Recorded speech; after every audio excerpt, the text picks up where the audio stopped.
சொல்லி வச்சு சேர்ந்தது இந்த செல்ல கிளியே. இந்த பூமியுள்ள காலம் மட்டும் வாழும் இந்த அன்பு கதையே.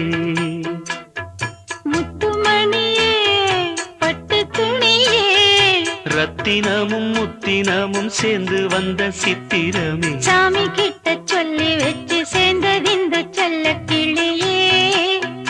இந்த பூமியுள்ள காலம் மட்டும் வாழும் இந்த அன்பு கதையே.